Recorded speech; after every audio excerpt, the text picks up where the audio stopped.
가장 소중한 주님, 우리 찬양 드리겠습니다.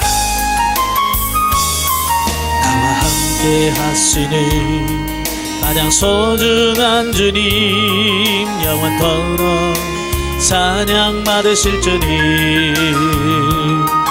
모든 것이 떠났고 모든 걸 잃었지만 언제나 함께 하신 주. 갈 길 잃어 방황할 때도 고통으로 눈물 흘릴 때도 걱정하지 말아라, 염려하지 말아라, 내가 내 형편을 알고 있느니라. 나밖에는 너를 위로할 자 없고 나밖에는 해결할 자 없나니. 믿고 기도하라, 믿고 행하여라, 말씀하시는 소중한 주님. 나와 함께 하시는 가장 소중한 주님, 영원토록 찬양 받으실 주님. 모든 것이 떠났고 모든 걸 잃었지만 언제나 함께 하신 주. 갈 길 잃어 방황할 때도 고통으로 눈물 흘릴 때도 감사하며 살아라, 찬송하며 살아라, 내가 내 형편을 알고 있느니라. 나밖에는 너를 위로할 자 없고 나밖에는 해결할 자 없나니. 주를 바라보며 믿고 순종하라, 말씀하시는 소중한 주님. 아멘. 기도하겠습니다. 은혜로우신 아버지, 은혜와 사랑을 진심으로 감사합니다. 오늘도 귀한 시간 허락해 주시고 훈련의 장소로 인도하셔서 하나님의 말씀을 같이 상고할 수 있도록 은혜 주셔서 감사합니다.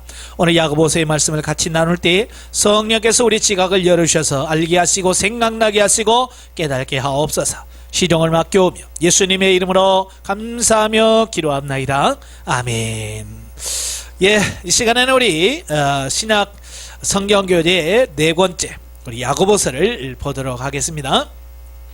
5페이지에 보시면 야고보서의 서론적이가 나오죠. 자, 1제목, 헬라어 원문에서는 표제는 사본에 따라서 조금씩 다른데 그 바티칸 사본에서는 야코프라고 되어 있어요. 다시 말하면 야고보에라는 제목인데요.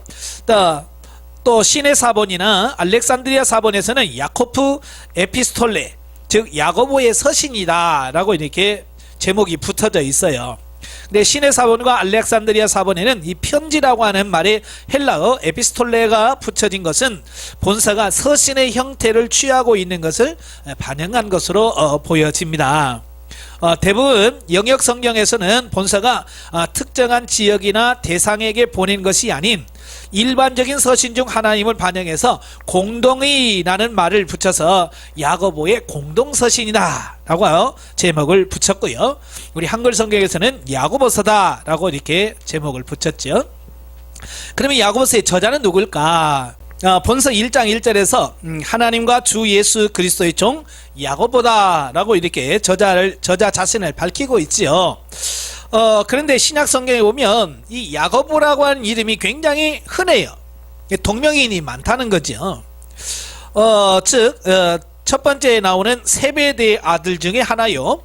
그 12제자 중에 하나인 그 야고보 사도가 있어요. 이 야고보라고 하는 이름은 구약에는 야곱이라고 되지. 야곱. 너무 이스라엘 사람들에게는 흔한 이름 중에 하나라고 이렇게 볼 수 있겠죠. 그러다 보니까 동명이인이 많아요. 이름이 똑같은 사람들이 많아요. 그래서 누구누구의 아들이라고 붙이는 이유가 너무 많기 때문에 그래요. 또 누구누구의 아들 또 겹치는 사람이 많으니까 동네 이름을 붙여요. 그래서 어디에 사는 누구, 어디에 사는 야고보라고 이렇게 붙여지기도 하죠.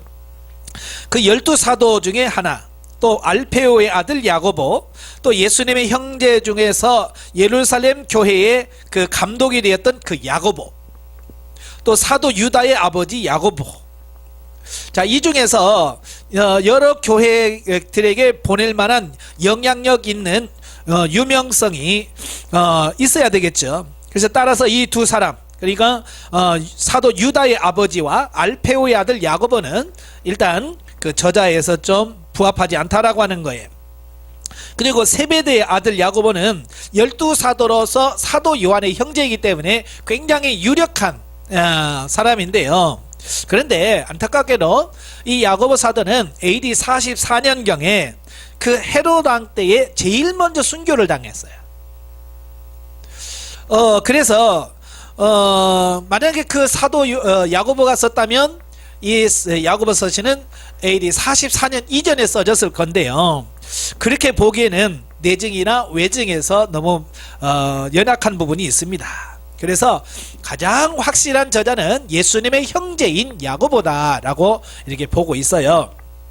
자, 먼저 예수님의 형제인 야고보는 예수님이 지상에서 계실 때엔 그를 믿지 않았다. 그러니까 예수님이 이 땅에서 공생의 생활을 하는 동안에는 이 야고보는 예수님에 대해서 안 믿었어요. 그냥 자기 육신의 친형 정도로만 생각했지 메시아, 구세주 이건 생각을 못했다고 하는 거지.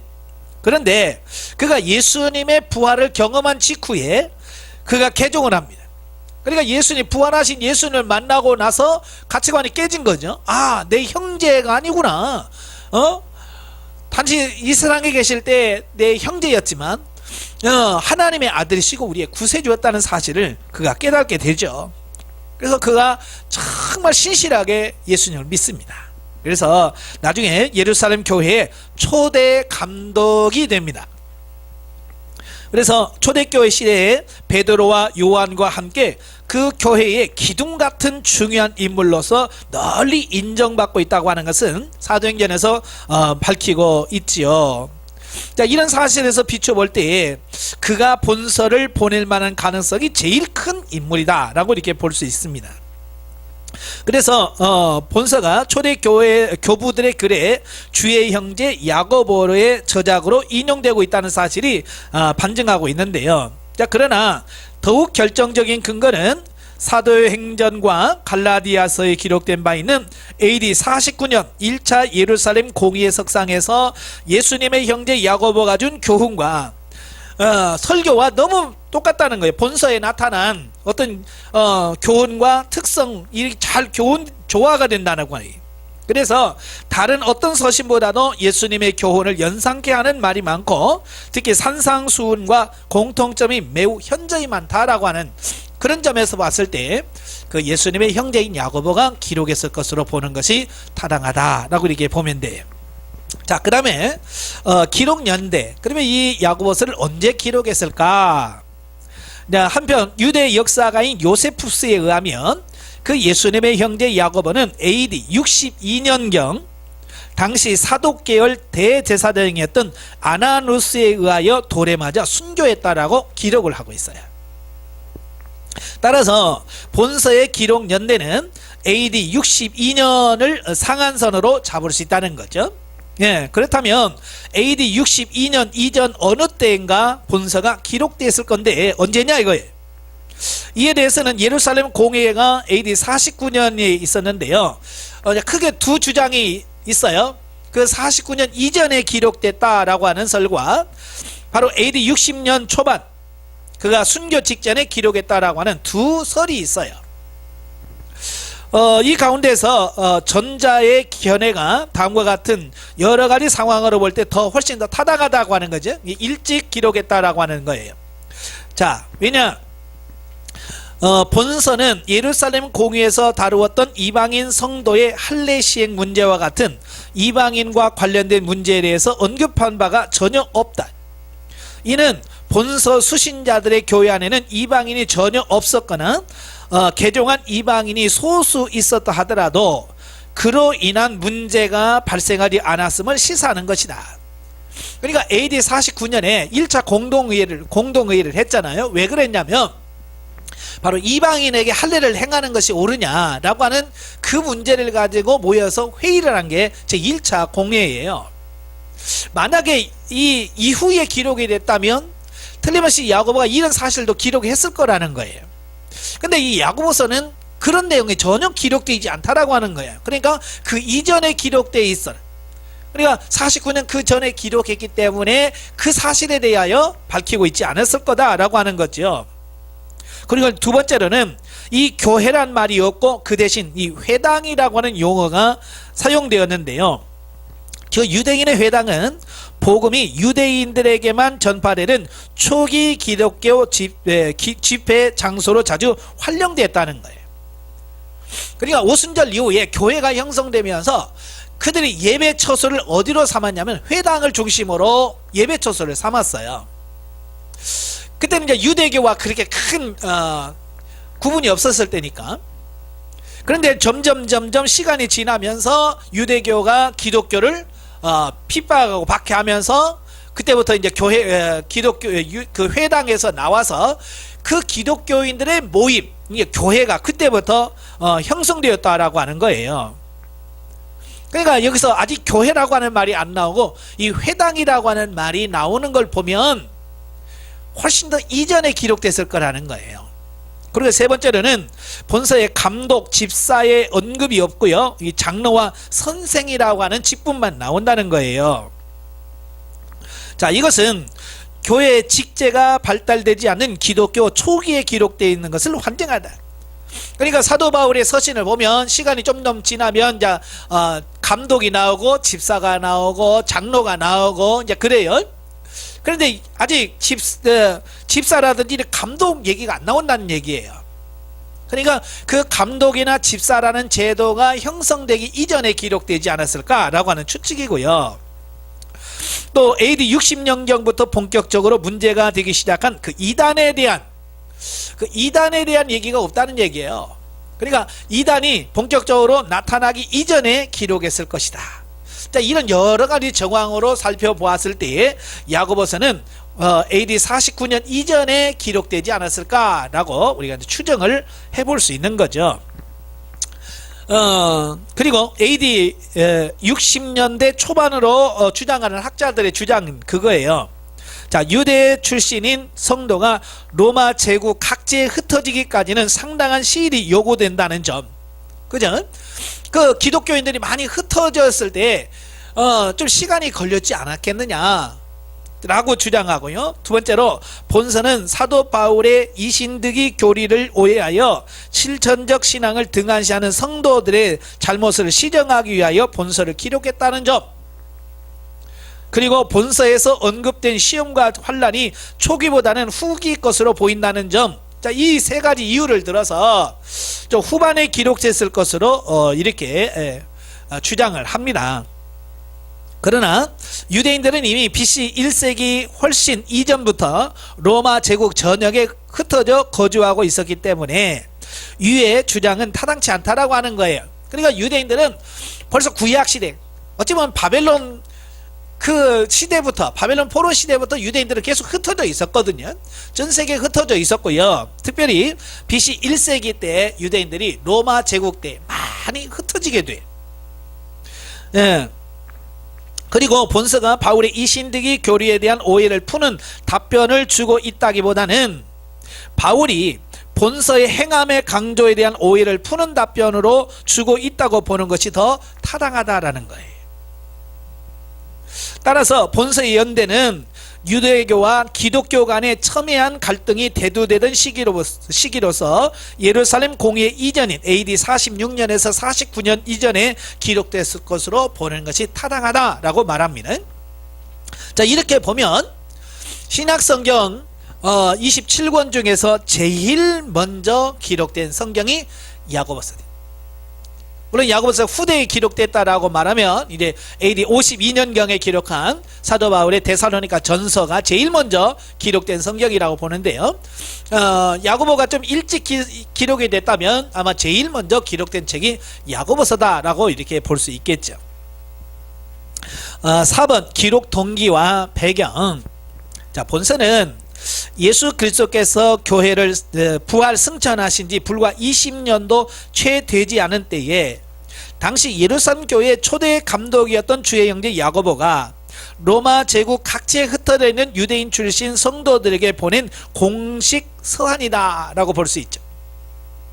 당시 수신자들이 정확히 어떠한 상황에 처해 있는지에 대해서는 우리는 알 수 없다. 다만 본서에서 암시하고 있는 바대로 추측해보면 이 편지를 받는 수신자들은 대개 AD 30년경 후반 그 스데반 집사님의 순교가 있죠.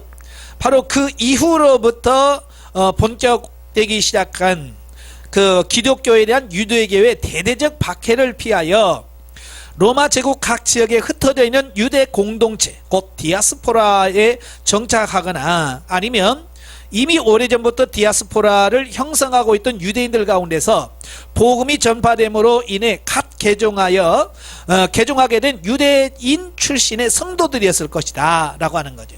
이 대상들이. 자, 이들은 외적으로는 그 유대교를 신봉하는 동족들의 그 핍박으로 인하여 큰 시련을 겪고 있었고, 또 내적으로는 주의 사도로부터 기독교 신앙에 대한 체계적인 교육을 받지 못하여 자신들이 과거에 가졌던 유대교 신앙 습관에서 크게 벗어나지 못하고 유대주의자들처럼 참된 신앙의 실천이 없이 말로만 경건을 부르짖을 뿐만 아니라 단지 믿음으로만 구원을 얻는다는 교리를 지나치게 강조한 나머지 그 실천적 신앙생활을 매우 등한시하고 있었다라고 보는 거지. 우리가 이제 사도행전을 보면 그 예수님께서 돌아가시고 나서 그 50일째 되는 부활하시고 나서 50일째 되던 날에 오순절이 임하지. 오순절이 임해요. 성령 강림이 임합니다. 성령 강림 사건 이후에 교회는 엄청나게 부흥합니다. 갑작스럽게 부흥이 되지요. 그런데 그 예수님의 제자들이 3년 6개월 동안 예수님을 따라다니면서 배웠지만 예수님이 가신 이후에 여러 가지 이런 복음의 진리들, 쉽게 말하는 교리라고 하죠. 우리가 믿는 도리, 이 교리를 정확하게 정리해서 성도들에게 가르치고 교육할 수 있는 아직 그런 여유나 이런 게 아직 없었다는 거예요. 그러니까 아직 체계가 잡혀지지 않는 상태에서 핍박이 오고 고난이 오니까 이 성도들이 많이 혼란스러웠다라고 하는 거예요. 도대체 어떻게 믿어야 되지? 라고 하는 그런 부분들이거든요. 그리고 대부분이 유대인들이 개종을 했지만 그들은 어렸을 때부터 율법 교육을 철저하게 받은 사람들이. 그러니까 그들은 어찌 보면 기독교의 진리보다도 뭐에 익숙했냐면 유대교에서 가르친 그 율법에 익숙했다 그 말이에요. 사실 율법은 굉장히 힘들거든요. 그러니까 율법을 지켜서 생활한다는 게 쉽지 않은데 바로 그들에게 믿음으로 말미암아 구원을 받는다라고 하는 그 이신득의 교리가 전파되고 나니까 그동안 유대교의 신앙생활하면서 부담감을 느꼈던 사람들이 굉장히 자유를 누렸겠죠. 왜냐하면 유대교에서 엄청나게 그 많은 교리들을 지키면서 율법의 수칙을 지키면서 정말 억압된 생활을 했다가 갑자기 그런 건 필요 없어, 예수만 믿으면 돼 라고 하는 어떤 그런 자유를 선포하니까 굉장히 해방감을 느낀다 그 말이에요. 그래서 이 신앙생활을 하면서 이게 뭐가 없어지냐면 행함이 사라지는 거예요. 행함이. 그러니까 교회 지도자인 야고보로 봤을 때는 이건 위기라고, 교회에서 하나님의 말씀대로 행하고 순종하는 이런 부분이 나타나야 되는데 그게 안 나타나니까, 그래서 그 부분을 강조하기 위해서 야고보가 이 서신을 기록됐다라고 하는 것을 보게 되죠. 사람은 이 해방을 당하면 굉장히 그 해방감을 느끼면서 기본적으로 지켜야 될 이런 부분들을 놓치는 경우가 많아요. 쉽게 예를 들어서 그래요. 그러니까 이런 교회를 다니면서 나름대로 11조에 대한 압박이라든지 교회 봉사에 대한 이런 조금 부담을 느꼈던 분들이 이래 가끔 유튜브에 보면 그러잖아요. 11조 낼 필요 없다, 뭐 이런 주장을 하게 되면 거기에 평소에 부담감을 갖고 있던 사람들이 아 그게 진리다라고 넘어가잖아요. 예, 그래서 처음에는 그들이 11조 안 내니까 아 부담 없으니까 너무 좋겠다라고 시작을 합니다. 자, 그런데 그럼 그 교회 가면 헌금 부담이 없을까요? 아니죠. 또 그들 안에 가면 그들 나름대로의 또 다른 헌금에 대한 규칙들이 있어요. 예. 그러니까 여기서 해방을 받고 다른 데로 가면 처음에는 좋지만 나중에는 더 부담을 든다 그 말이에요. 그러니까 유대교에서 기독교로 개종을 해서 그들의 자유를 맛봐요. 그러다 보니까 행동이 좀 지켜지지 않는 어떤 실천적인 부분이 등한시 되죠. 바로 그때에 그건 아니다 라고 말씀할 필요가 있다라고 하는 거예요. 더욱이 당시 개종한 유대인들 중에는 신앙인으로 마땅히 추구하여야 할 하나님의 나라와 그 의를 성취보다 이 세상에서만의 행복을 더 추구하여 로마 제국 전열을 두고 다니며 장사하는 등 재물의 축적에만 많은 관심을 쏟고 신앙생활에는 등한시한 들이 많았다라고 하는 거예요. 그러니까 유대인들이 유대교에 묶여 있을 때는 안식일 규칙 이런 거에 너무 매여 있다 보니까 장사를 하려고 해도 안식일 날 되면 그걸 못하고, 그러니까 굉장히 뭐라 할까요? 욕심은 많은데 유대인으로서 장사할 수 없어. 근데 기독교를 개종해 보니까 그런데 자유를 누리는 거예요. 그래서 그들이 안식일 날도 뭐예요? 이제 돈 벌러 다니고 이 세상 것만 바라보는 어떤 그런 삶으로 빠져나갔다는 거예요. 심각한 문제죠. 그래서 그런 부분들을 지적하고 고쳐주기 위해서 이렇게 했다는 거예요. 자, 그리고 또 이렇게 신앙이 미성숙한 성도들이 서로 교회 안에서 여러 가지 마찰과 다툼을 일으키게 되었을 뿐만 아니라 특히 부자들과 가난한 자들 간의 갈등이 크게 대두됨으로 인해서 교회 공동체의 결속이 심각한 문제점을 드러나게 되는 거지. 그러니까 돈이 많은 사람과 가난한 사람들과의 관계 속에서 이제 서로 부딪히는 거죠. 그래서 당시 초대교회 대표적인 지도자 중에 한 사람인 야고보는 그 디아스포라 교회 성도들에게는 한편으로는 여러 가지 시련을 믿음으로 이겨내도록 격려하고, 다른 한편으로는 참 행함이 없는 바른 신앙을 통하여 성도들의 신앙 성숙은 물론 교회 공동체의 공고한 결속을 도모하기 위해 여러 가지 실천적 교훈들을 줌으로써 아직도 출발 도성에 있는 초대교회를 굳건히 하고자 본서를 기록했다라고 하는 것을 보게 됩니다. 그러니까 이런 상황들을 바라보면 왜 사도 야고보가 왜 행함을 강조할 수밖에 없는지 그 부분을 우리가 이해할 수 있겠죠. 야고보서의 특징을 보면, 첫째, 인간 구원의 원리를 제시한 로마서와는 달리 구원받은 성도가 삶 속에서 행해야 할 윤리적 교훈을 기록함으로써 신약의 잠언 또는 신약의 아모스라고 불린다 그랬어요. 그러니까 로마서와 다른 이 야고보서의 차이점이 있어요. 자, 로마서는 어찌 보면 갓 개종해서 이제 예수 그리스도를 믿기 시작한 성도들이 있잖아요. 이제 막 예수 믿는 사람들이니까 그들에게 뭘 가르쳐야 되겠어요? 기본적인 신앙의 교리, 기독교의 교리에 대한 가르침이 필요하겠죠. 그래서 로마서는 철저하게 교리적이에요. 체계적인, 그래서 구원의 원리에 대한 부분을 설명합니다. 그러나 이 야고보서는 이미 교회가 세워진 지 20년 정도 됐잖아요. 자, 20년 정도 되어서 어느 정도 신앙생활 한 사람들이에요. 그러니까 그들에게 어떻게 해야 구원받는다라고 하는 어떤 구원의 초기 어떤 그런 이론적인 것보다는 그들의 삶에 대하여, 삶에 대하여 강조할 수밖에 없었다라고 하는 거예요. 그러니까 이제 너희들이 어느 정도 성장했으면 윤리적인 삶, 신앙인으로서 참 삶을 살아야 하지 않느냐, 그런 부분이에요. 그러니까 이 대상이 다르니까 그 기록하는 내용도 다를 수밖에 없다는 거죠. 그래서 삶을 다루고 있다. 그래서 잠언이라고 별명이 붙어져 있고요. 자, 두 번째, 예수님에 관한 직접적인 언급은 매우 적으나 예수님이 말씀하신 교훈이 신약 성경의 다른 책들보다 많이 나온다 그랬어요. 자, 이게 무슨 말이냐면요, 이 야고보서를 읽어보면 예수님에 대한 기록이 거의 없어요. 그래서 어느 신학자들은 그 야고보가 이게 성경이냐, 예수님 이야기가 안 나온다. 자, 그래서 이 정경성까지도 부인하려고 하는 어떤 시도를 하게 되고요. 심지어는 종교개혁을 일으켰던 루터도 이 야고보 서신을 가리켜서 지푸라기 서신이다 라고 별명을 붙였어요. 왜?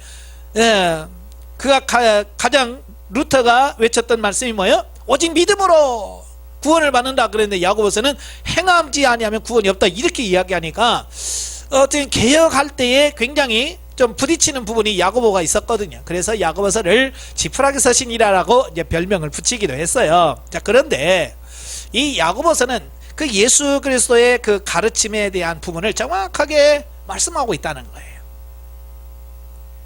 그러니까 내용을 보면 다 예수님의 가르침과 일치한다는 거예요. 그러니까 표면적으로만 보면 안 되는 거겠죠. 예, 세 번째는 신약 성경에서 가장 많은 명령문으로 쓰인 것으로서 본서의 108절 중에서 54절이 명령형으로 되어 있다. 그러니까 절반 이상이 딱 절반이네요. 딱 절반이 뭐야? 명령형. 이렇게 해라, 지키라, 하라 라고 명령형으로 기록되어 있다는 거예요. 네 번째로는 히브리서나 베드로전서와 같이 유창한 헬라어를 사용해서 기록을 했고요. 다섯 번째, 유대인 출신 성도들을 대상으로 기록되어서 유대적 색채가 강하다.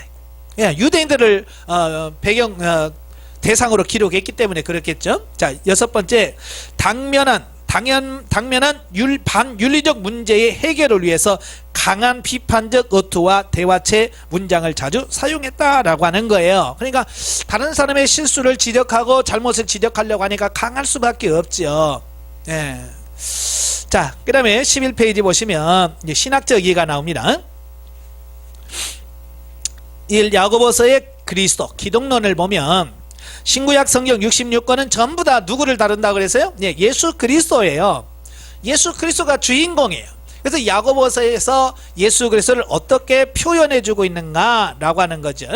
두 번째 단락에 보면, 자, 이러한 관점에서 본서를 살펴볼 때에 본서에서는 신약의 다른 서신들과 달리 그리스도에 대한 직접적 언급이 거의 없다. 아까 특징에서 설명을 드렸죠. 예, 대신에 성숙한 성도의 삶과 교회 공동체 결속을 위한 실천적 신앙생활에 관한 일련의 윤리적 교훈들이 그리스도께서 직접 주신 교훈들이나 그리스도의 복음에 대한 믿음, 또 종말의 심판주로 재림하실 그리스도에 대한 소망을 근거로 주어지고 있다라고 하는 거예요. 자, 이러한 내용들을 볼 때에 우리는 본서에서 성도 개개인의 신앙과 삶의 유일한 기준으로서의 그리스도, 또 교회 안에서의 성도 상호간에 지켜야 할 신앙 윤리의 절대 기준으로서의 그리스도의 모습을 분명하게 발견하게 된다라고 하는 거예요.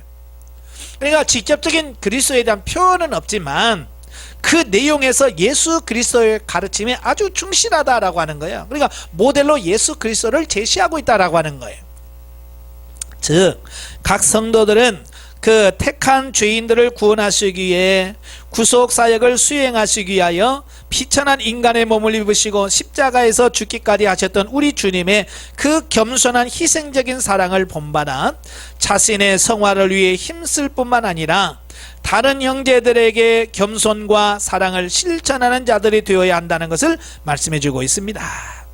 그러다 보니까 삶의 모범이며 표범이 되신 예수 그리스도를 제시할 수밖에 없죠. 예수님께서 이렇게 사셨다, 그러니까 우리도 그렇게 살자라고 하는 부분이죠. 두 번째, 야고보서의 신학적 주제.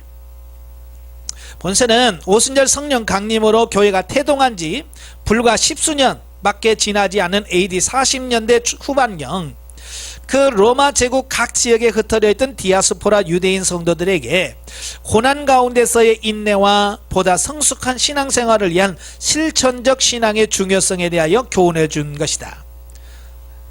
이러한 본서에 나타난 주요 주제들을 한번 살펴보면, 첫째로 성도들이 당하는 시험에는 시험을 주는 주체에 따라서 두 종류로 나눈다, 그 말입니다. 이제 우리가 보통 시험 들었어요, 누구 시험 받았어요 라고 말할 때 그 시험이라고 하는 말을 누가 주느냐에 따라서 둘로 나눌 수 있다라고 하는 거예요. 하나는 하나님의 시험이라고 하죠. 이걸 테스트라고 합니다. 하나님께서 우리를 연단시키시고 더 좋은 단계로 우리를 끌어올리시게 하여 우리를 점검하는 어떤 이런 시험을 테스트라고 말하죠. 자, 그 형태가 뭘로 나타나냐면 시련으로 나타납니다. 예, 어려움, 예, 환경적인 어려움으로 나타나죠. 그러나 그 결과는 뭐냐? 소망을 이루어 생명의 면류관을 얻게 한다라고 하는 거예요. 그러니까 하나님의 주시는 이 시험은 받으면 받을수록 어때요? 좋은 거죠. 그래서 통과만 하면 생명의 면류관을 받을 수 있는 거예요. 자, 반대로 자, 사단이 주는 시험입니다. 여기 템테이션으로 나와 있죠. 자, 그의 형태는 유혹이라고, 우리가 유혹으로 나타나며 그 결과는 멸망입니다. 그러니까 성도들은 어떤 믿음의 연단을 위한 시련을 뭐예요? 인내로서 극복해야 돼. 하나님께서 주시는 시험은 인내하면서 잘 극복해 가야 되고, 그 사단의 유혹을 받지 않도록 세상에 속한 것들에 대한 정욕을 버리고 성숙한 신앙으로 나아가야 한다라는 거예요. 그러니까 시험은 제가 늘 말씀하는데 드는 게 아니고 통과하는 거예요. 근데 가끔 성도들 보면 나 시험 들었어 라고 시험 드는 것을 자꾸 말하는데요, 그건 아닌 거예요. 우리 시험 드는 게 아니라 시험은 통과하는 거예요. 하나님이 주신 시험은 믿음으로 인내하면서 통과하고, 사단이 준 시험은 믿음으로 정복해 갈 수 있는 어떤 이런 부분이 필요하다라고 하는 거예요. 두 번째로는 그 믿음과 행함의 올바른 관계 정립이 필요하다라고 하는 거죠. 자, 영혼이 없는 몸이 죽은 것 같이 행함이 없는 믿음은 죽은 것으로, 믿음으로 구원받은 성도들은 반드시 그에 따르는 행함으로 나타날 때 진정한 신앙인의 모습을 갖추게 된다라는 거예요.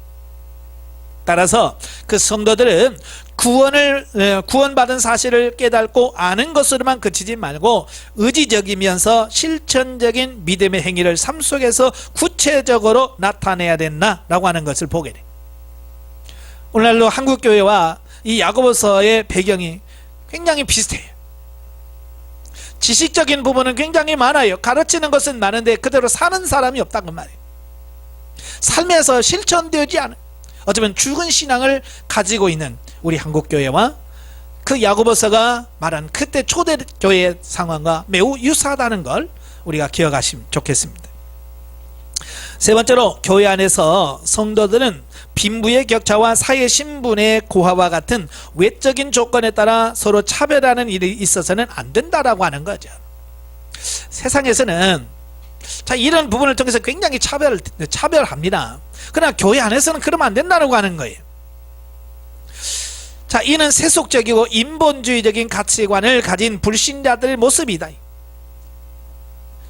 신본주의적 삶을 살아야 할 성도는 오직 그리스도 안에서 한 형제된 자로서 서로 편견이 없이 사랑으로 태어야 된다라고 하는 거예요. 예, 교회 안에서 이런 뭐 인종이라든지 또 이런 어떤 학벌이라든지 또 어떤 경제적인 어떤 이런 부분은 절대 사람을 차별해서는 안 된다라고 하는 거예요. 그래서 우리의 가치관이 바뀌어야 돼. 네 번째로, 교회 공동체 안에서의 그 말의 실수는 단지 자신의 부족한 인격을 드러내므로 하나님의 영광을 가리는 것으로 끝나지 않으며 한 영혼을 파멸시키거나 교회 전체를 혼란스럽게 하는 등의 심각한 피해를 가져오기도 한다. 그러니까 현대교회도 마찬가지죠. 교회 안에서의 그 여러 가지 말들이 문제를 발생하는 것처럼 아마 초대교회에서도 그랬던 것 같아요. 그래서 이 말하고 저 말하고, 그래서 교회를 어렵게 하고 심지어는 영혼을 파괴시킨다면 실족하게 만들어서 교회를 떠나게 만든다고 말이에요. 그러니까 우리가 이 말에 대한 부분을 우리가 신중하게 하셔야 돼. 나의 말 한마디가 한 사람을 실족하게 구원받는 길에서 떠나게 할 수 있다는 사실에, 따라서 성도들은 자신의 신앙 인격 수양에 더 힘을 써 말의 실수, 잦은 분노의 표출 등 같은 일로 다른 형제들과 교회 전체에 나쁜 영향을 끼치고 긍정적으로 하나님의 영광을 가르는 일이 없어야 할 것이다. 그래요. 사람과의 그 대인관계에서 여러 가지 문제들이 발생하는데 그 여러 가지 문제 중에서 아마 가장 많은 비중을 차지하는 게 말일 거예요. 그 서로 이렇게 대화를 하고 말하다 보면 그 정제되지 않는 그 말들, 정제되지 않은 표현들이 상대방의 마음을 아프게 하고 시험 들게 할 때가 너무 많거든요. 그래서 다윗이 그러죠. 내 입술에 파수꾼을 세워달라고, 내 입술에 재간을 먹여달라고 우리도 기도해야 됩니다. 다섯 번째는 성도들은 교회 안에서 자신의 정욕, 교만, 비방, 허탄한 자랑 등으로 인하여 다툼을 일으키는 일들을 항상 경계하고 모두 하나님께 겸손히 복종하는 신앙으로 일치와 화목을 이루어 가야 한다. 예. 그래서 교회에서 편가르기 하면 안 돼. 예. 끼리끼리 놀아서 교회에서 파당을 찌면 안 돼. 서로 하나 되기를 힘써야 됩니다. 여섯 번째로는 성도들에게 핍박과 시련으로 인해 고난이 닥쳐올 때 인내와 기도가 필요하다라고 하는 거예요. 왜냐하면 하나님께서는 고난 중에 인내하는 자들에게 좋은 것으로 채워주시며 믿음의 기도는 모든 어려움을 극복할 수 있는 참된 무기이기 때문이다. 아울러 고난받는 형제를 위하여 중보기도와 도움을 베풀어 그가 형제 중에서 환난 중에서도 승리할 수 있도록 해야 한다는 것이다. 이것이 믿는 형제들 간에 마땅히 있어야 할 신앙의 자세다. 자, 예수님이 마태복음 26장 41절에서 뭐라고 말씀합니까? 잠자는 제자들에게 그런 말을 해요. 시험에 들지 않게 깨어 기도하라. 이 말을 다시 말하면 기도 안 하면 시험에 든다는 얘기거든요. 예, 기도하지 않으면 너희 시험 든다. 그러니까 시험 들지 않으려면 깨어서 기도하라, 그 말과 같은 거예요. 오늘 많은 성도들이 왜 스스로 시험 든다고 말하고 왜 시험에 듭니까? 왜? 기도하지 않아서 그래요. 기도하셔야 돼. 기도하셔야 여러 가지 시험을 만날 때 그 시험을 넉넉히 이길 수 있는 그 원천적 힘이 그 기도에서 나오게 되어진다라고 하는 거예요. 그래서 우리 자신들 이 시험에 들지 않도록 깨어 기도해야 되지만 또 교회 안에서 또 시험 드는 성도도 있잖아요. 그들을 위해서 우리가 서로 중보해주고 그들을 세워가는 그런 훈련을 우리가 하셔야 된다, 그 말입니다. 자, 3번 야고보서와 현대 성도. 그 야고보서가 오늘 현대에 우리에게 어떤 말씀을 전하고 싶어 하는가 라고 하는 거죠.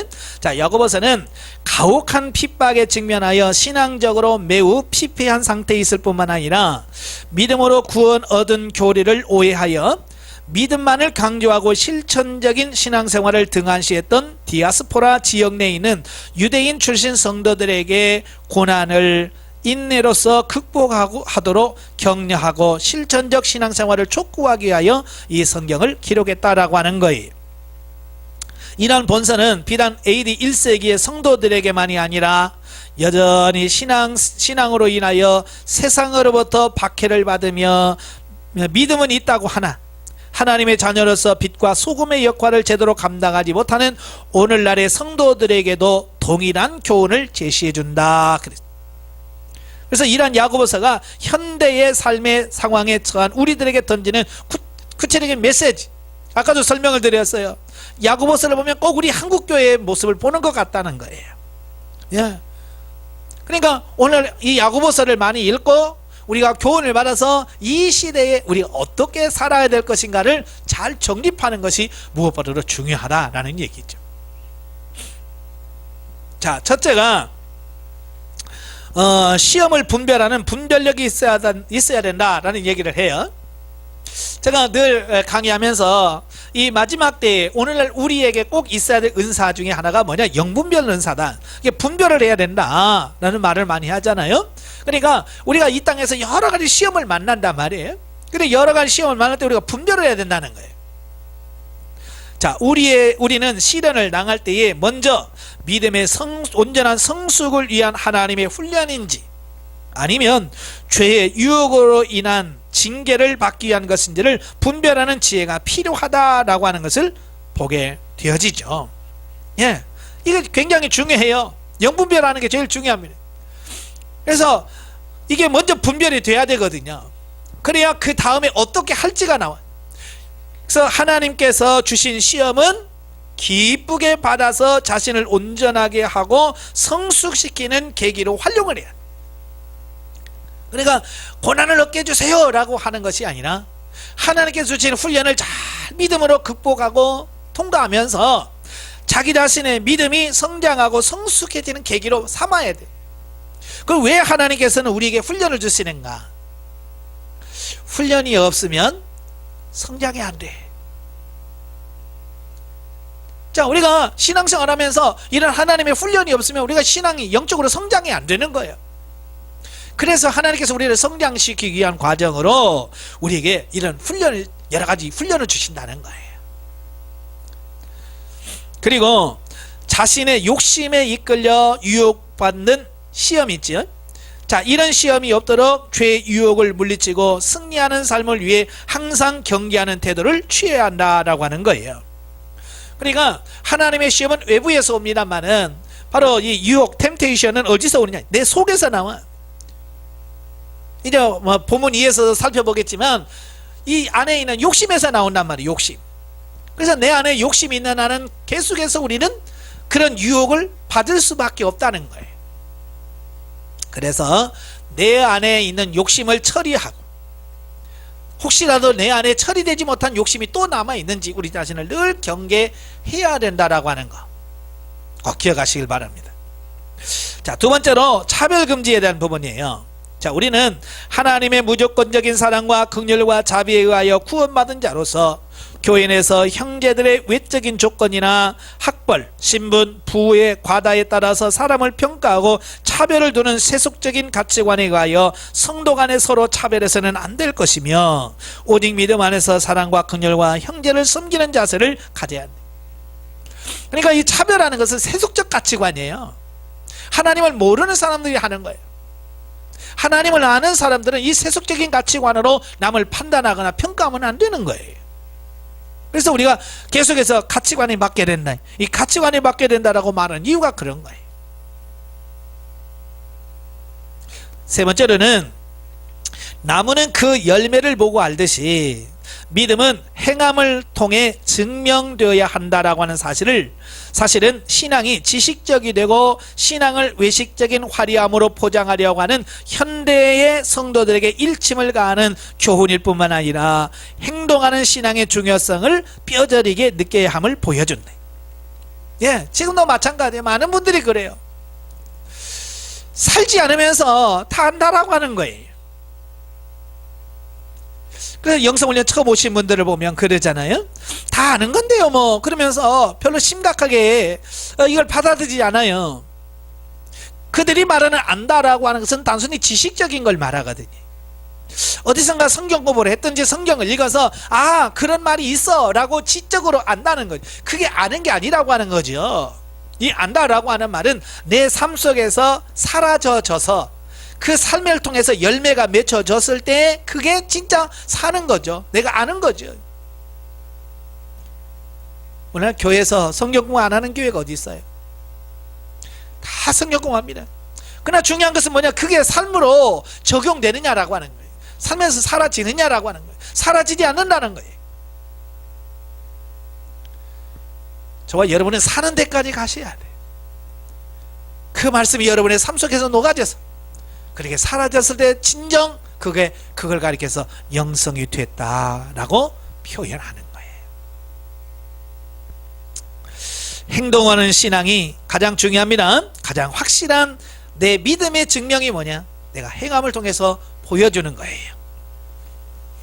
네 번째로 말의 절제는 개인뿐만 아니라 공동체와 교회의 생활에서 가장 중요한 것 중에 하나로, 잘못된 말의 사용은 자신을 비참하게 할 수 있으며 또 다른 사람을 죽이기까지도 하고 공동체와 교회를 파괴하기까지 하는 무서운 일이다.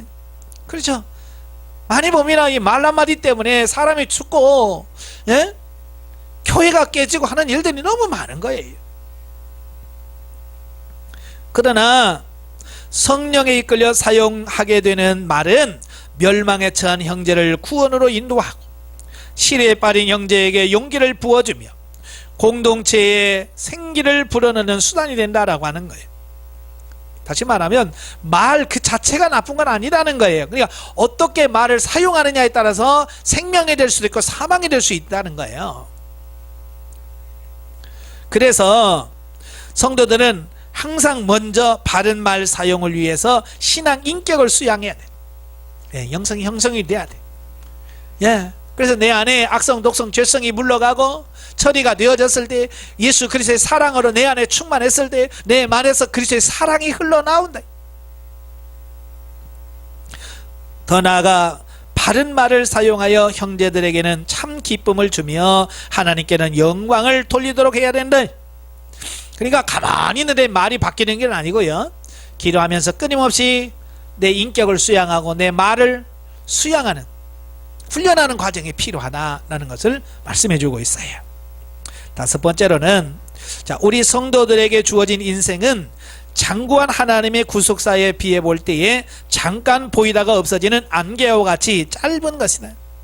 예, 참 우리 인생이 긴 것 같지만 그렇게 길지 않아요. 짧아요. 그래서 아침 안개라고 비유하지. 그러므로 이 짧은 생을 일신의 쾌락을 추구하며 보낼 것이 아니라 천국 영생을 위하여 선을 행하는 값진 삶을 살아야 할 것이다 라고 하는 거예요. 이렇게 짧은 인생을 살아가면서 내 삶을 그냥 그 인생의 쾌락, 즐거움에다가 이 모든 것을 빠뜨린다면 하나님 앞에 갔을 때 내려올 만한 게 하나도 없잖아요. 그래서 우리가 이 짧은 인생을 아껴야 되는 이유가, 세월을 아껴야 되는 이유가 그거예요. 우리가 하나님 앞에 섰을 때 부끄러움 당하지 않고 하나님께 자신있게 나의 삶이 이렇습니다 라고 내놓을 수 있을 만큼의 삶이 나와야 된다면 우리가 정신을 차려야 된다 그 말이에요. 깨어 있어야 된다 그 말이에요. 마지막 여섯 번째는, 우리의 신앙생활 중에 여러 가지 고난에 직면하게 되는데, 이럴 때 눈앞에 닥친 현실만 바라보고 좌절할 것이 아니라 주의 재림이 임박했다는 종말론적 신학 자세 및 인내와 기도로 극복해 나가야 할 것이다 라고 하는 것이죠. 그러니까 우리 사람들을 보면 멀리 보는 어떤 이런 원시안적인 눈이 없어요. 당장 눈앞에 있는 어떤 현실, 이 문제, 거기에 급급해. 그래서 그 문제 처리하려고만 너무 급급하다 보니까 하나님께서 뭘 말씀하시려고 하는지 이런 부분에 대해서 잘 모른다 그 말이에요. 그래서 야고보 기자가 가까이 보지 말고 예수 그리스도의 재림까지 내다보라는 거예요. 예, 그래서 재림을 바라보면서 끝까지 농부가 농사를 짓고 가을에 추수할 때까지 길이 참아 기다리듯이 우리도 기다려야 되는 어떤 그런 부분을 여기서 말씀해 주고 있습니다. 우리는 인내하시기를 바라요. 자, 16페이지 보시면 구속사적 이해가 나오죠.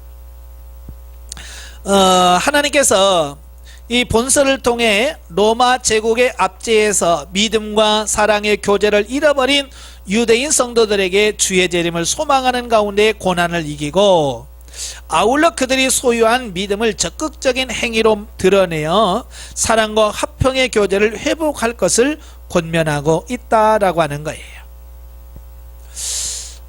저도 보면 그래요. 사람이 고난, 시련을 닥치면 사람이 뭔가 움츠러들어요. 그러니까 우리가 건강할 때야 자신있게 뭐 주에 일하고 봉사한다고 하지만 내 몸이 뭐 어디가 아프다, 갑자기 뭐 아프면 어때요? 야, 이러다가 죽으면 어떡하지? 라고 하는 생각이 움츠러들잖아요. 그래서 봉사하는 것도 쉬게 되고 뭐 이렇게 돼 있어요. 그러니까 어찌 보면 육체를 가진 인간이라면 당연한 어떤 그런 분이라고 볼 수 있겠죠. 또 경제적인 어려움이 또 계속되다 보면 또 그래요. 그러니까 교회에서 보면 그래요. 성도들은 돈을 좀 잘 벌고 그러면 교회에서 큰 소리도 치고 좀 봉사도 열심히 하고 그럽니다. 자, 그러다가 이 경제적으로 어려워서 돈이 좀 부족하고 그러면요, 여유가 사라져요. 그래서 막 돈 하면서 돈에 치우쳐버려요. 저 이런 부분들을 많이 보거든요. 그러니까 이런 환경에 우리가 지배를 받지 말고 그런 시련을 잘 통과할 수 있는 그런 삶이 되어야 된다라고 하는 거예요. 다시 말하면 몸이 아플수록 주님 앞에 기도하면서 주님 앞에 더 가까이 가고, 돈이 없고 힘들 때일수록 낙심하지 말고 주님 앞에 더 견고히 서서 주님 앞에 더 가까이 가야지. 환경에 져서 환경에 빠져서 좌절하고 낙심하고 불평하고 그러지 말라 그 말입니다. 신약의 잠언으로 불리는 야고보서는 믿음과 행함의 문제를 통해서 성도들이 하나님의 구원 사역 안에서 열심히 신앙생활을 해야 할 것을 강조하고 있으며, 또한 교회 안에서 발생하는 불의와 사회적 불평등을 예리하게 비판하고 있다. 사실 교회를 보면 문제없는 교회가 어디 있어요? 겉으로 보면 문제없는 아주 좋은 교회 같지만 사실 그 안에 들어가 보면 여러 가지 문제들이 있기 마련이거든요. 자, 그래서 그 시험 들 필요가 없어요. 그 상황 속에서 우리가 뭘 고쳐야 되는지, 하나님 앞에서 뭘 처리해야 되는지를 깨달아서 하나씩 하나씩 처리해 가다 보면 교회가 어느새 변화되어 있는 이런 모습들을 보거든요. 자, 그리고 우리는 본서를 통해서 진정한 신앙은 단순히 입술의 고백만이 아닌 구체적인 삶으로 하나님을 기쁘시게 해드려야 한다는 것을 깨닫게 되며, 행함 없는 믿음은 죽은 것이라는 따끔한 경고를 듣고 있다. 이 말씀 우리 가슴 깊이 새겨야 될 겁니다. 우리가 아무리 영성을 하고 뭘 해도 삶을 통해서 그게 나타나지 않으면 그건 참된 영성이 아니에요. 그래서 제가 가끔 이런 말 하잖아요. 영성은 이론이 아닙니다. 실제입니다. 삶이라는 거예요. 삶. 그래서 하나님의 말씀대로 사라져지는 그런 부분들이 나오도록 더 열심히 달려가시기를 바랍니다. 자, 4. 영적 이해. 야고보는 본서를 통해서 이방에 흩어져 있는 유대인들에게 시련 가운데 그들이 믿음으로 행하고 그 속에서 하나님의 자녀로서의 자부심을 가지고 참된 경건의 삶을 살 수 있도록 권고하고 있다라고 하는 거예요. 하나님의 백성들은 육신을 입고 있는 한 시련과 거친 세상의 유혹과 시험을 피할 수는 없다. 그렇죠? 피할 수는 없어요. 오게 돼 있어요. 당연히 바닷가에 있으면 파도 치는 것은 당연한 거잖아요. 마찬가지. 문제는 본서에서 말하는 시련과 고난 속에서 하나님의 자녀로서 영적인 신분에 합당한 믿음을 가지고 영적으로 경건을 지켜나가야 할 삶의 가르침과 하나님의 긍휼하심을 바라보고 영원한 본향을 바라보면서 인내할 것을 말씀하고 있다라고 하는 거예요. 그러니까 어차피 오는 환난이라면, 피할 수 없는 거라면 어떻게 해야 돼요? 즐겨야죠 뭐. 그래서 피할 수 없다면 즐겨라 하는 말이 있잖아요. 그래서 우리가 고난 중에서도 누리는 법을 배우시면 우리가 이 시험을 잘 통과하는 그 훈련이 될 겁니다. 예를 들어서 이런 거예요. 수영을 못하는 사람들은 그 파도가 치면 굉장히 두려워하고요. 아예 바닷속에 들어갈 생각을 안 하죠. 왜냐하면 파도가 두려우니까. 그러나 파도 타기를 즐기는 사람들은 파도가 없으면 재미가 없어요. 아니, 파도 타기를 못합니다. 왜? 파도가 없으니까. 그러나 파도가 일면 그들은 기뻐합니다. 왜? 신나게 파도를 탈 수 있기 때문에 그러는 거예요. 마찬가지, 우리는 시련이 없기를 바라지 말고, 어차피 시련이 있다면, 어차피 그 출렁이는 파도라고 한다면 그 파도만 볼 것이 아니라 그 속에 들어가서 즐길 수 있고 누릴 수 있다면 훨씬 더 행복하지 않을까라는 말이죠. 피할 수 없다면 즐기고 누리는 법을 터득하는 여러분 되시기를 바랍니다. 자, 또한 하나님께서 인생에게 허용하신 다양한 사건에서 비롯한 괴로움과 고난을 걱정과 근심함으로 하나님이 주시는 영적인 축복의 기회를 잃어버리는 무지한 우리의 삶을 돌이켜보게 한다. 하나님께서 우리를 훈련시켜서 우리를 성장시켜서 많은 문제를 주시는데 우리가 영적으로 무지해서 깨달지 못해서 그냥 잃어버리는 경우가 너무 많다라고 하는 거예요. 놓친다는 거예요. 성도들에게 매 순간 주어지는 일들은 하나님의 뜻에 부합하여 자신을 돌아보아 성령께 순종하면 때마다 예비되어진 축복을 누릴 뿐만 아니라 내세에서도 상급으로 쌓이게 된다. 고난은 피하는 것이 아니라 진리로 정복하여야 한다. 아멘. 고난을 피하려고만 하지 말아요. 성도들 보면 맨날 뭐예요? 이 고난을 피하려고만 해. 오늘 아무 일 없게 하시고, 오늘 아무 문제 없게 하시고, 아무 문제 없게 하시고, 매일같이 우리가 기도합니다. 정말 진리를 아는 사람은 문제가 없기를 위해서 기도하는 것이 아니라 문제를 통해서 내 영혼이 성장하고 성숙되어지기 위해서 기도한다 그 말이에요. 성숙된 믿음의 신앙이 되길 바랍니다. 예, 본서의 결말 부분에서 성도가 세상을 살면서 인내할 뿐만 아니라 타인을 위해 중보하는 삶, 믿음 안에서 미혹에 빠진 지체들을 진리로 세울 것을 말씀해 주고 있다. 성숙한 그리스도인으로 다시 거듭나는 삶은 복음을 위해서 또한 하나님의 사랑하시는 그의 백성들을 위하여 중보하며 영혼을 사랑하는 일이다. 모든 성도는 그리스도의 한 지체로서 각 개인이 진리로 세워질 뿐만 아니라 다른 지체도 진리로 세워지도록 도와야 한다. 이 말은 무슨 말이냐면 신앙은 개인주의가 아니라는 얘기예요. 나만 잘 살면 되고 나만 문제 없으면 되고 나만 천국 가면 되는 게 아니라는 얘기예요. 바로 내 주변에 있는 모든 사람들에게 영향을 끼쳐야 된다라고 하는 거예요. 영성훈련도 마찬가지예요. 나만 훈련받고 나만 생명단계에 들어가서 나만 누리면 된다, 이건 아니라 그 말이에요. 제가 가끔 예를 들잖아요. 사람이 열심히 초등학교, 중학교, 고등학교, 대학교를 졸업합니다. 뭐 하려고 대학교까지 나옵니까? 예, 지금까지 배운 모든 것을 통해서 이제 사회에서 사람들을 섬기고 나라에 충성하고 어떤 이런 부분들을 위해서 배우는 거 아니겠어요? 영성도 마찬가지예요. 혼자만 누리고 살려고 가르치는 게 아니고 이 부분을 통해서 정말 영성적 삶을 보여줘서 다른 사람들을 세워가라는 거예요.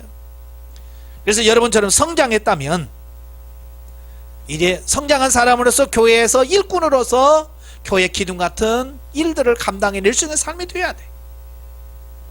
가장 안타까운 게 뭐냐면 영성훈련 받고 성장했다라고 말하면서 아무 일도 안 하는, 이건 마치 대학교 졸업하고 집에서 민둥민둥 노는 사람과 똑같은 거예요.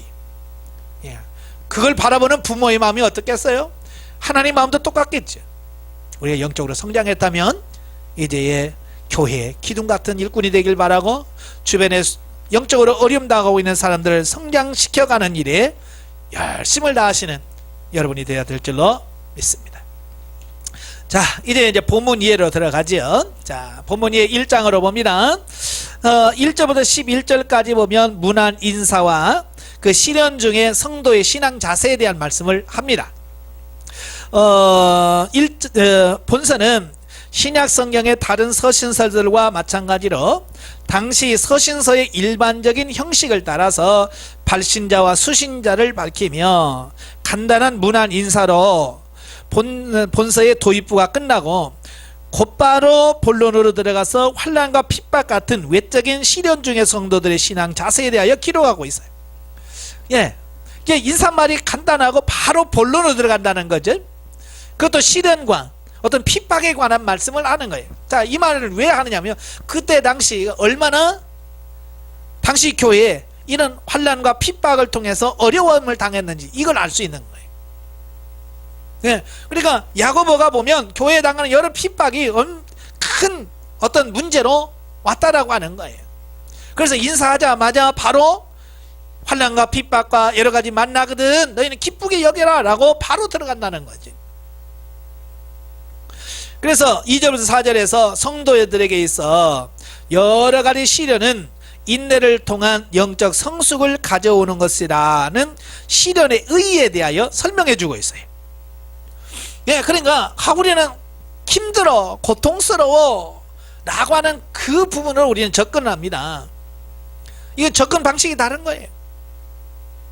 우리는 이 시련을 어려움이다, 힘들다로 접근하는 것이 아니라 인내를 통한 신앙 성숙으로 향한 하나님의 뜻, 하나님의 섭리, 하나님의 훈련으로 인식하는 것이 중요한 거예요. 그래서 제가 영성훈련 시작하면서부터 계속해서 말씀했던 게 뭐예요? 예, 주변의 많은 문제들은 우리를 변화시키려고 주신 하나님 훈련이라고 하는 거예요. 눈이 열려보면 훈련 아닌 게 없어요. 모든 게 만나는 사건이 다 나를 변화시키시는 하나님 훈련이더라고 말이에요. 영적인 눈이 어두우면 그걸 다 놓치는 거예요. 근데 영적인 눈이 열리면 아, 이것을 통해서 나 이걸 처리하기를 원하시는구나. 아, 이걸 통해서 나를 이걸 바꾸기를 원하시는구나. 아, 이 문제를 통해서 나를 이걸 고치려고 하시는구나. 그런 눈이 열려지길 바래. 그래서 여러분의 삶을 날마다 변화시켜가는 그런 삶이 나와야 돼. 마지막 12절은 시련을 극복한 자에게 주어지는 축복으로서 주께서 약속하신 생명의 면류관을 얻게 된다는 사실에 대하여 기록을 하고 있어요. 그러니까 성도들은 그 시련을 잘 통과하면 결과적으로 생명의 면류관을 주어진다는 거예요. 다시 말하면 운동선수들이 그 많은 그 훈련의 강도 높은 훈련을 통과하고 나서 1등을 하면 금메달을 받잖아요. 그와 같은 원리라고 하는 거죠. 그러니까 시련이 결코 나쁜 건 아니에요. 우리를 세우려고 하시는 거예요. 그리고 그 가운데서 5절에서 11절은 시련과 관련된 부차적인 주제로서 성도가 시련을 극복하고 영적으로 성숙되어 온전함에 이르기 위해서 믿음으로 하나님께 지혜를 구할 것. 예, 이런 시련을 잘 통과하려면 뭐가 필요하다고요? 지혜가 필요하다는 거예요. 지혜가. 저도 이렇게 성도들 가만히 보면 어렵다 힘들다 하는 성도들 가만히 보면 한결같이 뭐가 부족하면 지혜가 부족하더라고요. 그래서 지혜를 좀 구하란 말이에요. 부부간에도 어떤 문제가 발생할 때 하나님 이런 문제를 어떻게 풀까요? 나에게 지혜를 주시옵소서 라고 지혜를 구하면 그 문제를 잘 풀 수 있는 지혜를 주신다 그 말이에요. 또 시련 중에 물질적인 궁핍함으로 고생하는 자들은 하늘의 영적 축복을 자랑하고 물질적으로 부유한 자들은 자신을 낮추어 겸손함에 이르도록 함으로써 힘쓰므로써 결과적으로 영적인 부유함에 이를 것에 대한 권면적 사실을 기록하고 있다. 그러니까 그때 당시 교회에서 쫓겨나고 출교당하니까 자연적으로 경제적으로 어려울 수밖에 없지. 그러다 보니까 경제적인 어려움 때문에 시험 들어. 그래서 그들에게 그 물질 없는 것을 자랑하지 말고 너 영적으로 믿음이 있음을 자랑해라. 자, 그 얘기를 하고 있는 거예요. 그러니까 어찌 보면 정말 중요한 게 뭐냐, 이 세상에 물질 없는 게 불쌍한 게 아니라 내가 영적으로 가난한 게 더 불쌍한 거라 그 말이에요. 더 중요한 것은 육신의 삶이 아니라 영적인 삶이라 그 얘기를 하고 있는 거예요. 우리도 이런 사고를 바꿔야 될 줄로 믿습니다. 자, 야고보 기자가 본서 서두에서 이렇게 시련과 관련된 일련의 교훈들을 주고 있는 이유가 뭐냐, 본서 수신자들이 당시 처해 있던 상황과 관련이 있다라고 하는 거예요. 그러니까 이 편지를 받는 교회 상황들이 한결같이 편안고 그런 교회가 아니라고 말이에요. 전부 힘들고 어렵다라고 하는 것을 볼 수 있죠. 즉 본서의 수신자들은 흩어진 유대 공동체인 디아스포라의 유대인 출신 성도로서 유대주의자들로부터 상당한 박해를 받고 있었다. 기독교에 대한 유대교의 박해는 AD 30년대 후반경인 스데반의 순교 이후로부터 본격적으로 시작되어서 디아스포라 지역에서도 이러한 박해는 빈번하게 일어났다라고 하는 거예요. 그러니까 기독교 초기에는 유대교와 같이 회당에서도 복음을 전하고 성전에서도 가르치고 그랬잖아요. 그런데 이 스데반 집사가 그 순교당한 이후부터는 이제 기독교와 교회가 갈라서게 돼요. 그러면서 이 유대교가 본격적으로 이제 기독교를 핍박하게 돼요. 그래서 기독교로 개종한 유대인들을 출교시킵니다. 출교라는 말은 여러 번 말씀을 드렸지만 그 유대인의 공동체에서 축출하는 걸 말해요. 그래서 이 출교를 당하면 유대인 사회에서는 완전히 왕따를 당합니다. 그 사람은 대화도 안 해요. 교제도 안 합니다. 그 사람 물건을 팔려고 해도 안 팝니다. 또 물건을 해서 팔려고 해도 사는 사람이 없어요. 그러다 보니까 이 유대교에서 출교당한 성도들은 굉장히 어려움을 수밖에 없어요. 그래서 나중에 사도 바울이 고린도 교회라든지 데살로니가 교회라든지 이런 교회들에서 그 구제 헌금을 거두어서 예루살렘 교회다가 도와줄 수밖에 없었던 이유가 바로 그거예요. 기독교인들이 뭘 할래야 살 길이 없는 거예요. 그래서 너무 힘들었던 거죠. 그래서 사도 바울이 그들을 돕기 위하여 구제 헌금을 해서 예루살렘 교회에다가 보냈던 거거든요. 자, 뿐만 아니라 타향에서의 삶 속에서 겪게 되는 여러 형태의 고난이 있었던 바, 이로 인하여 수신자들은 신앙적으로 시리에 빠져 있었기에 야고보 기자는 다른 교훈들을 주기에 앞서 성도들이 받는 그러한 시련의 의미와 시련 중에 바른 신앙 자세를 일깨워 주기 위하여 교훈해 주고 있다라고 하는 거예요. 그러니까 유대인은 유대인대로 핍박을 하지요. 또 여러 지역에 가면 또 터세라는 게 있잖아요. 예, 지금처럼 이렇게 문화와 이런 게 발달된 지금도 외국에 가면 인종차별 하지요. 자, 그런 게 있잖아요. 그래 2000년 전은 어떻게 했어요? 더 심하지요. 그러니까 유대인으로서 흩어져서 그들 소수 속에 들어가 살려고 하다 보니까 또 핍박을 받게 되고 무시함을 받게 되는 어떤 이런 부분을 보게 되는 거죠. 사람이 아무리 믿음이 좋다고 그래도 고난이 오면 위축될 수밖에 없죠. 아까도 설명드렸죠. 그래서 정말 예수 믿는 게 옳으냐, 내가 지금 이렇게 사는 것이 정말 옳으냐라는 어떤 그런 고민을 하고 있는, 갈등하고 있는 그 성도들에게 오늘 야고보 기자가 이 편지를 통해서 그 과정을 잘 통과해야 된다, 극복해야 된다, 인내해야 된다라고 지금 그들에게 메시지를 전하고 있는 거거든요. 자, 두 번째 단락은 이제 13절부터 18절까지인데요. 사단의 유혹을 이기는 비결. 그러니까 시련은 두 가지라고 그랬어요. 하나님께로부터 오는 시련과 이 사단이 주는 유혹이 있다라고 하는 거죠. 자, 본 단락에서 사단의 유혹을 이기는 비결에 대하여 언급하고 있다. 즉, 본문은 자신의 잘못으로 인해 범죄에 빠진 경우를 하나님께로부터 시험받는 것이라고 오해하고 있는 성도들을 위하여 기록된 것으로서 성도를 죄에 빠지게 하는 시험의 궁극적인 주체 및 그러한 시험에 빠지게 되는 직접적인 원인, 그리고 그러한 시험에 지지 않기 위한 성도의 자세에 대하여 언급을 해주고 있어요. 자, 여기 보면 자기가 잘못으로 인해서 죄에 빠져, 그래놓고 핑계는 뭘 됩니까? 하나님께로부터 오는 시험을 받는다라고 오해하는, 착각하는 경우들이 많지요. 저도 이렇게 가끔 보면 그래요. 자기가 잘못을 다 해놓고 원망은 누구한테? 하나님한테 하죠. 하나님이 어떻게 그럴 수 있어요? 하나님이 왜 안 도와주셨어요? 하나님이 왜 나를 버리셨어요? 이렇게 원망하는 사람들이 참 많아요. 제가 창세기 하면서도 그런 얘기했죠. 그러니까 선악과 얘기를 하면 하나님이 왜 그걸 만들어가지고, 그 얘기부터 시작을 해서 왜 따먹게 했어요? 못 따먹게 하시지, 뭐 그러면서 따먹은 우리 자체가 우리 자신이 잘못한 거잖아요. 그죠? 하나님께서 분명히 이것을 먹는다는 죽으리라 말씀하셨고요. 예, 그 먹은 우리가 잘못했는데, 우리가 잘못해놓고 누구한테 그 모든 걸 타켓을 누구한테 돌려요? 하나님께 돌린다, 그 말이. 이러지 말라는 거예요. 하나님께 핑계대지 말라는 거예요.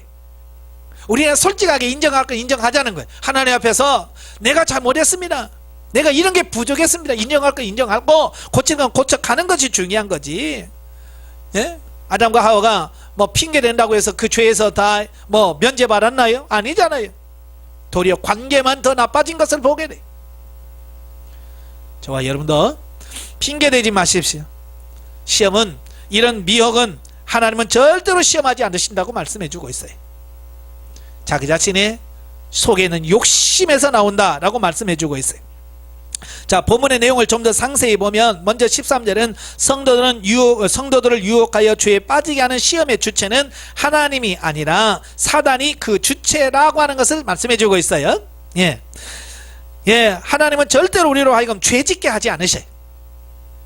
사단은 달라요. 사단은 우리로 하여금 죄를 짓게 하고 하나님과 멀어지게 합니다.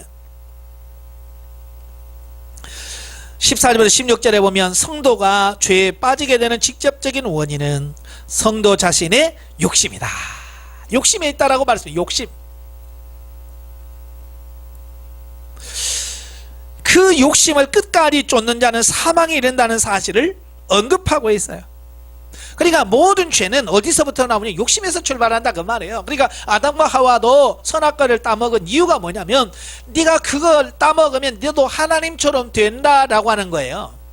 그러니까 하나님처럼 되고 싶은 욕망, 욕심, 그것이 결국은 선악을 따먹게 함으로 죄를 짓게 만들었다 그 말이에요.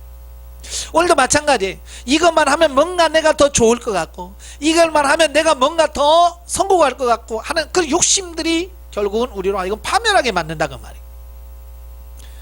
그러니까 문제는 뭐예요? 내 속에 있다는 거예요. 내 속에. 예수님이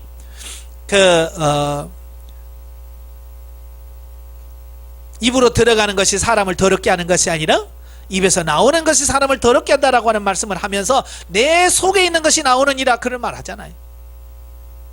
내 속에 욕심이 있으니까 죄를 짓는 거예요. 그래서 욕심을 먼저 내려놓는 것이 중요한 거예요. 처리하시기를 바라요. 또 그리고 17절 18절에서는 사단의 유혹에 빠지지 않기 위하여 하나님께서는 각양 좋은 은사와 선물을 사모함으로써 세상 것을 향한 욕심을 버릴 것을 교훈하고 있다. 그러니까 하나님은 우리로 하여금 시험거리를 주는 게 아니라 가장 좋은 은사와 가장 좋은 선물을 주시는 거예요. 단지 문제는 뭐냐? 내 눈으로 봐서 그게 안 좋게 보일 뿐이라는 거예요. 많은 분들이 시험 당하는 게 그거예요. 눈으로 보니까 안 좋아. 하나님께서는 가장 좋다고 준 건데 우리는 그걸 하나님께서 가장 좋게 여겨서 주신 것으로 믿음으로 수용하시기를 바라요. 믿음으로 받아들이세요. 이건 하나님이 나에게 가장 필요해서 주신 것이다, 내게 가장 좋은 것이다 라고 믿으시고 받아들이시면 그걸 통해서 우리가 영적으로 더 성숙해 가는 은혜가 있을 겁니다. 자, 세 번째 단락입니다. 19절부터 27절에 보면 하나님 말씀에 대해 안에 거하는 신앙생활을 권고하고 있습니다. 자, 본 단락은 성도의 신앙생활에 있어서 가장 기초가 되는 하나님 말씀 안에 거하는 신앙생활에 대하여 권면을 하고 있어요. 자, 세부적으로 살펴보면 먼저 19절에서 말하고 성내기보다는 듣기에 힘쓰라는 경고로 하나님 말씀을 듣는 것의 중요성에 대해서 말씀해 주고 있습니다. 예, 우리가 하나님의 음성, 하나님의 말씀을 듣는 것이 굉장히 중요해요.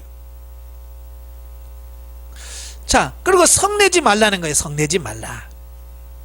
여기서 성내지 말라고 하는 말은 무슨 말이냐면 하나님의 일한다고 혈기 부리지 말라 그 말이에요. 가끔 교회에서 보면 주일 하면서 서로 하려고 싸우는 경우가 많죠. 심지어는 재직해 하면서도 싸우기도 하고 그러죠. 그것은 결국 하나님의 뜻을 이루지 못한다는 거예요. 그러니까 혈기로서는 하나님의 일이 안 된다는 얘기예요. 그러니까 하나님의 일 한다고 싸우지 말라, 분노하지 말라라고 하는 거예요. 성내지 말라는 거예요. 온유함으로 양보하면서 하라 그 말입니다. 20절 21절에서는 모든 악을 버리고 신앙의 성숙을 이루기 위한 기본 단계로서 먼저 하나님의 도를 온유함으로 받아들일 것을 언급한다.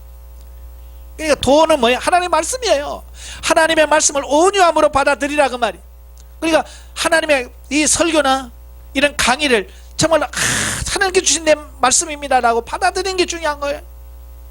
하나님 말씀을 받아들이지 않으면 변화가 없어요. 이어서 22절부터 25절에는 하나님의 도를 듣는 것으로 끝내지 말고 그 도를 행할 것으로 말씀합니다. 그러니까 말씀을 첫째로 듣는 게 제일 중요해요. 그리고 듣는 것을 그대로 행하는 단계로 가야 됩니다. 그리고 26절 27절에는 행함의 구체적인 방법으로서 고아와 과부들을 돌아볼 것을 권면하고 있습니다. 이는 성숙한 신앙인이라면 마땅히 말씀을 듣는 것으로 멈춰서는 안 되며 듣는 것을 행하는 자가 되어야 함을 구체적으로 말씀해주고 있다는 거예요. 그러니까 우리가 진리가 되는 방법, 생명이 되는 방법은 뭐예요? 온유함으로 말씀을 받는 거예요. 들을 수 있어야 돼. 그 다음에 뭡니까? 들은 것을 우리의 삶 속에서 순종할 수 있어요. 행할 수 있어야 된다 그 말이에요. 그리고 세 번째는 실제적으로 해야 되네. 실질적. 그래서 고아나 과부를 돕는 건 뭐예요? 실질적인 삶의 역사를 말합니다. 예? 머릿속으로만 해야지 이게 아니라는 거예요. 실질적으로 도움을 주면서 실질적인 역사가 나타나야 된다라고 하는 것을 우리가 말씀해 주고 있습니다. 많은 분들은 그래요. 관념론적으로 그렇게 해야 되는데 하면 좋은 거야 라고 머릿속으로만 생각하지 구체적인 삶에 적용이 안 돼. 영성은 내가 삶을 실천할 때 더 입혀진다는 걸 꼭 기억하시기를 바랍니다. 자, 영적에 봅니다. 인간은 여러 가지 시험을 만날 수밖에 없다. 시험을 통과하지 않는 사람은 성숙한 인격자, 성숙한 신앙인이 될 수 없기 때문이다. 하나님께서 왜 훈련을 시키시느냐? 안 받으면 안 돼요. 우리가 군인들이 훈련 없이 훌륭한 군인이 됐나? 있을 수 없어요. 어찌 보면 훈련 받은 만큼 군인이 돼. 요즘에 군대를 많이 걱정합니다. 왜냐하면 훈련이 점점 약해지는 거예요. 그러니까 자식들은 편할 수 있어요. 그러나 훌륭한 군인이 안 돼. 결국 훌륭한 군인이 안 된다면 전쟁 시에 많이 죽을 수밖에 없다는 것을 말해주는 거예요. 제가 훈련 받을 때 군대에서 늘 듣던 말이 그런 거예요. 훈련할 때 땀 한 방울이 전쟁 시에 피 한 방울이 돼. 그만큼 훈련을 한 강도에 따라서 우리의 생명을 지킬 수 있다라고 하는 거예요. 영적인 부분도 마찬가지예요. 하나님이 시키신 여러 가지 훈련을 잘 통과할 수 있기를 바라고요. 자, 시험은 인내를 온전히 이루는 훈련이 된다. 괴롭고 고통스러운 일을 기쁨으로 견딜 수 있는 인내를 이루어가는 것이 영적 삶이다. 따라서 성령께서 우리에게 구원을 적용케 하는 역사들을 이루시기 위해서 시련 가운데 조금도 부족함이 없는 온전한 인내를 이루도록 역사하신다. 아멘. 이 말씀을 잘 기억하시길 바랍니다. 오늘 여러 가지 환난과 문제가 왔을 때 이거 우리를 성장 성숙시키시 한 하나님의 손길이라는 걸 깨닫고 감사하면서 잘 통과하셔서 날마다 새로워지시는 여러분 되시기를 주님으로 축원합니다. 기도하겠습니다. 은혜로우신 아버지 감사합니다. 오늘도 우리를 사랑하셔서 귀한 말씀을 주셔서 감사합니다. 야고보 기자가 정말로 행함이 없는 그들을 바라보면서 하나님 말씀 안에서 바로 세워지길 위해서 강조했던 것처럼 오늘 이 시대에 행함으로 믿음을 보여줄 수 있는 우리 자신들이 될 수 있도록 도와주시옵소서. 예수님의 이름으로 감사하며 기도합나이다. 아멘.